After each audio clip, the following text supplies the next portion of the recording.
বাগেরহাট। আসসালামু আলাইকুম viewers, welcome to our new episode. এই ভিডিওতে আমি আপনাদেরকে দেখাবো বাগেরহাটের সমস্ত কিছু। জানতে পারবেন বাগেরহাটের সকল ইতিহাস, জানতে পারবেন ৬০ গম্বুজ মসজিদের ইতিহাস, কিভাবে তৈরি করা হয়েছে এত সুন্দর একটি মসজিদ, আর যা এখনো টিকে আছে এই পৃথিবীর বুকে। হ্যালো ভিউয়ার্স, আসসালামু আলাইকুম, welcome back another new video.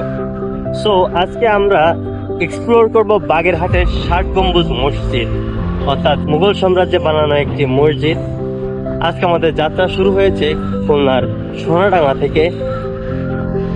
আর আপনি যদি খুলনার বাইরে থেকে আসেন তাহলে আপনি বাসের মাধ্যমে সোনাডাঙ্গা থেকে বাগেরহাট পর্যন্ত বাসে যেতে পারবেন। বাস আপনাকে বাগেরহাট ৬০ গম্বুজ মসজিদের সামনেই নামিয়ে দেবে। তো এই মুহূর্তে আমরা পৌঁছে গেছি গল্লামারি। আমাদের গল্লামারি ব্রিজ পার হয়ে সচিবুনিয়ার দিকে যেতে হবে, আর এখান থেকে দেখা যাচ্ছে গল্লামারি রাস্তাটা কত জ্যাম। এই জ্যাম ঠেলে আমাদের যেতে হবে।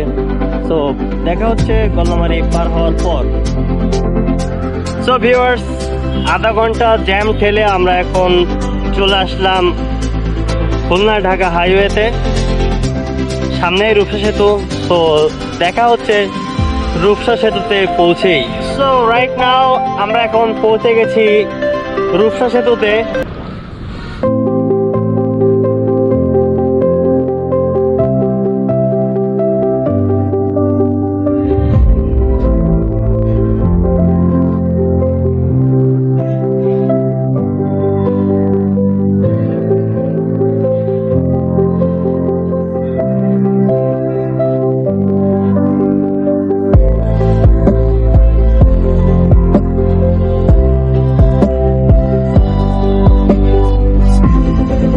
ভিউয়ার্স, আমরা এই মুহূর্তে পৌঁছে গেলাম কাটাখালী। কাটাখালী থেকে আমাদের বাম দিকে চলে যাব আমরা এখনই।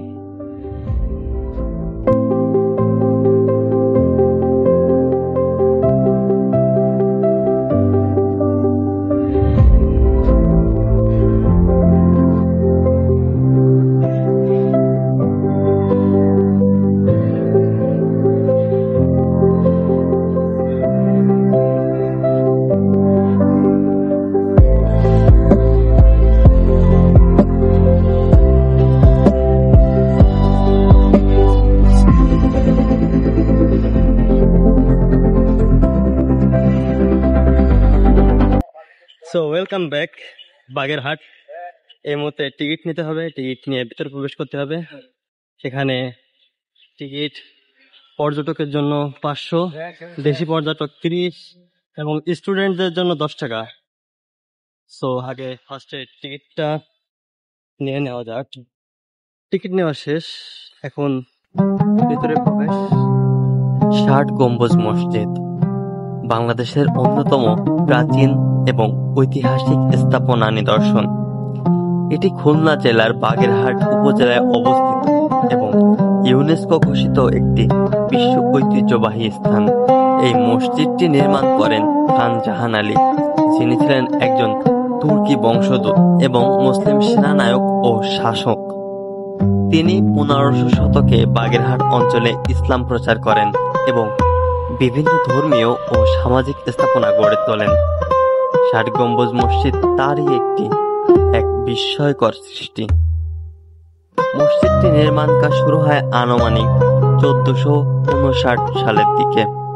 যদিও নাম ৬০ গম্বুজ মসজিদ, আসলে এতে রয়েছে মোট ৮১টি গম্বুজ। ৬০ গম্বুজ নামটি এসেছে ৬০ কলাম বা স্তম্ভের ভিত্তিতে। এই মসজিদে ৬০টি পাথরের স্তম্ভ রয়েছে, যা ছাদের ৮১টি গম্বুজকে ধারণ করে আছে। মসজিদটির স্থাপত্যশৈল অসাধারণ। এটি লম্বায় প্রায় ১৬০ ফুট এবং প্রস্থে ১০৪ ফুট। এটি সম্পূর্ণরূপে ইট দিয়ে নির্মিত এবং দেয়ালগুলো অত্যন্ত মোটা। মসজিদের ভেতর শীতল পরিবেশ এবং গম্বুজগুলো খুবই সুন্দর এবং দক্ষভাবে তৈরি করা হয়েছে। মসজিদের ভেতরের দেয়ালগুলো এতটাই ঠান্ডা থাকে যা আপনি পিলারগুলো দেখলেই বুঝতে পারবেন। ঠান্ডা এবং পানি গলতে গলতে এই পিলারটি শ্যাদলা বা কালো রং ধারণ করেছে, যার ফলে বোঝা যায় মসজিদটির ভিতর ফ্যান ছাড়াই অনেক ঠান্ডা থাকে। এই মসজিদটি শুধু নামাজের স্থান ছিল না, বরং এটি সামাজিক ও শিক্ষাগত কেন্দ্র হিসেবে ব্যবহৃত হতো। আর ভেতরের কাঠামোগুলো দেখলে সত্যি আপনি খুবই অবাক হবেন, কারণ এত প্রাচীনকালে কিভাবে এত সুন্দর কারুকাজ সম্ভব ছিল। খান জাহান আলীর আমলে এই অঞ্চল খলিফাতাবাদ নামে পরিচিত ছিল। তিনি এই অঞ্চলকে গড়ে তুলেছিলেন একটি সমৃদ্ধ নগরী হিসেবে। রাইট নাও আমরা এখন আছি ঘোড়াদিঘি। মসজিদটির পশ্চিম দিকে রয়েছে একটি বিশাল বড় দিঘি। এই দিঘির নাম ঘোড়াদিঘি। ঘোড়াদিঘি নামটির পেছনে আছে একটি প্রচলিত জনশ্রুতি। বলা হয়ে থাকে, খান জাহান আলী যখন এই দিঘির খনন করতে যান, তখন তিনি মাটি মাপার জন্য তার প্রিয় ঘোড়াটিকে ব্যবহার করেন। ঘোড়াটিকে ছেড়ে দেওয়া হয়, যতদূর ঘোড়াটি দৌড়েছিল ততটুকুই দিঘির পরিধি নির্ধারিত হয়। সেই অনুযায়ী দিঘির খনন কাজ হয় এবং নাম দেওয়া হয় ঘোড়াদিঘি। আরেকটি লোককথা অনুযায়ী ঘোড়াটি বলিদান দেওয়া হয়েছিল এই দিঘির খনন কাজের শুরু হওয়ার আগে, যাতে কাজটি নির্বিঘ্নে সম্পন্ন হয় এবং এতে বরকত থাকে। সো আপনারা যদি ষাট গম্বুজ মসজিদ আসেন, অবশ্যই ট্রাই করবেন এই ঘোড়াদিঘিতে এসে অবশ্যই গোসল করার ট্রাই করবেন, কারণ এখানে পানিটা খুবই স্বচ্ছ। আপনারা দেখলে বুঝবেন, পানিটা খুবই স্বচ্ছ এবং খুবই সুন্দর।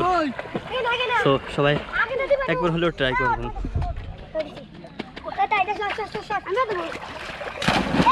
তো রাইট নাও আমরা এখন পৌঁছে গেছি খান জাহান আলী যে মাজার, সে মাজারে। ভিতরে ক্যামেরা অ্যালাউ নেই, যার কারণে ভিতরে কোনো কিছু তুলতে পারি নাই। তাই পাশে সামনে দিঘি রয়েছে, সেই দিঘিটা আপনাদেরকে দেখাচ্ছি। এই দিঘিতে আবার কুমিরও আছে। ষাট গম্বুজ মসজিদ থেকে 1 কিলোমিটার সামনে এগোলেই আপনারা পেয়ে যাবেন খান জাহান আলীর মাজার। খান জাহান আলীর মাজার বাংলাদেশের একটি অন্যতম ঐতিহাসিক ও ধর্মীয় স্থান বলে পরিচিত। খান জাহান আলী মূলত ছিলেন একজন সুফি সাধক ও ধর্মপ্রচারক এবং মহান দানবীর। 1500 শতকে তিনি এই অঞ্চলে ইসলাম প্রচারের উদ্দেশ্যে আসেন এবং বহু মসজিদ, দিঘি ও জনকল্যাণমূলক কাজ করেন। এটি এক গম্বুজ বিশিষ্ট চুন সুরকির তৈরি একটি সুন্দর স্থাপনা। মাজার চত্বরে রয়েছে একটি বিশাল দিঘি, যেটি স্থায়ীভাবে ডাইনির দিঘি নামে পরিচিত। এই দিঘিতে কুমির পালন করা হয়। এই কুমিরগুলোকে অনেক মানুষ তাবিজ দোয়া নেওয়ার পর খাবার মানত করে তাদেরকে খেতে দেয়। 1945 সালে খান জাহান আলী মৃত্যুবরণ করেন এবং তাকে এখানে দাফন করা হয়। আজও হাজারো মানুষ তার স্মৃতিতে এই মাজারে আসে এবং দোয়া আশীর্বাদ নিয়ে যায়। সো আজকের ভিডিওটি এই পর্যন্ত। আশা করি সবার ভিডিওটি অনেক ভালো লেগেছে। সবাই সাবস্ক্রাইব করবেন, ফলো করবেন এবং আপনার মতামত কমেন্টে জানিয়ে দেবেন। ধন্যবাদ। আসসালামু আলাইকুম।